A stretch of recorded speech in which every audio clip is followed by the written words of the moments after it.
Santa Teresa Avila TV, Soro Wajan Baru, Renungan Katolik Selasa, 27 Mei 2025 diambil dari bacaan Injil Suci Yohanes bab 16 ayat 5-11, kedatangan Roh Kudus untuk memberi penghiburan dan menghakimi dunia. Namun benar yang kukatakan ini kepadamu, adalah lebih berguna bagi kamu, jika aku pergi. Sebab jikalau aku tidak pergi, penghibur itu tidak akan datang kepadamu. Tetapi jikalau aku pergi, aku akan mengutus dia kepadamu. Yohanes bab 16 ayat 7. Firman Tuhan dalam kitab suci Injil Yohanes bab 16 ayat 5-11 berisi pesan Yesus kepada murid-muridnya tentang pentingnya kepergiannya agar Roh Kudus, penghibur, dapat datang kepada mereka. Yesus berkata, "Sekarang aku pergi kepada Dia yang telah mengutus aku. Dan tidak seorang pun di antara kamu yang bertanya kepadaku, 'Kemana engkau pergi?'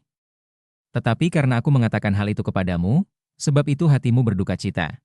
Yesus melanjutkan, "Namun benar yang kukatakan ini kepadamu, adalah lebih berguna bagi kamu, jika aku pergi. Sebab jikalau aku tidak pergi, penghibur itu tidak akan datang kepadamu. Tetapi jikalau aku pergi, aku akan mengutus dia kepadamu. Dan kalau ia datang, ia akan menginsafkan dunia akan dosa, kebenaran dan penghakiman, akan dosa, karena mereka tetap tidak percaya kepadaku, akan kebenaran, karena aku pergi kepada Bapa dan kamu tidak melihat aku lagi, akan penghakiman, karena penguasa dunia ini telah dihukum." Perikop ini mengajarkan kita beberapa hal penting. 1. Kepergian Yesus untuk kedatangan Roh Kudus.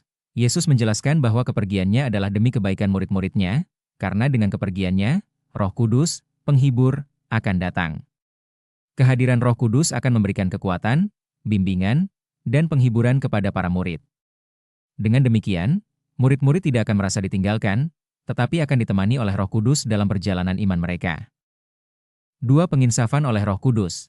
Yesus menyatakan bahwa Roh Kudus akan menginsafkan dunia akan dosa, kebenaran, dan penghakiman. Roh Kudus akan membantu kita menyadari dosa-dosa kita dan membawa kita pada pertobatan. Roh Kudus juga akan mengungkapkan kebenaran Allah dan menunjukkan bahwa Yesus adalah jalan kepada Bapa. Selain itu, Roh Kudus akan mengingatkan kita bahwa penguasa dunia ini telah dihukum, menunjukkan kekuasaan dan kemenangan Allah atas kejahatan. 3. Pentingnya percaya kepada Yesus.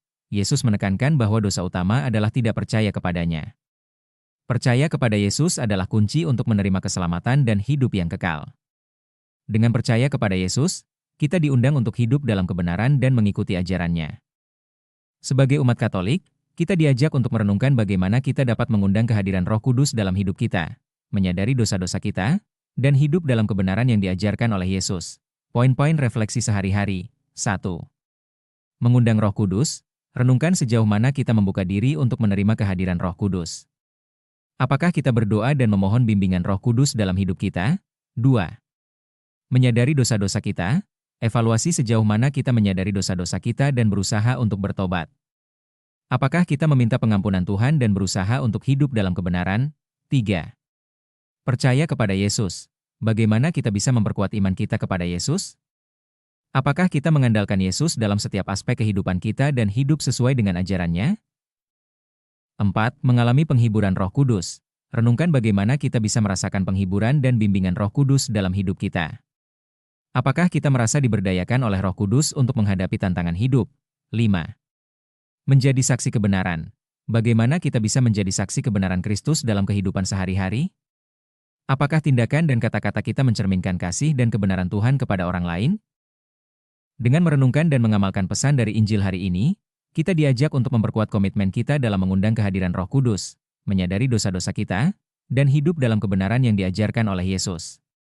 Marilah kita selalu mengandalkan kasih dan bimbingan Kristus serta Roh Kudus dalam setiap langkah hidup kita, sehingga kita dapat menjadi saksi kasih dan kebenaran Tuhan di dunia. Jangan lupa untuk share, klik subscribe, serta klik tanda lonceng dan like YouTube Rifai Alwan untuk inspirasi harian lainnya.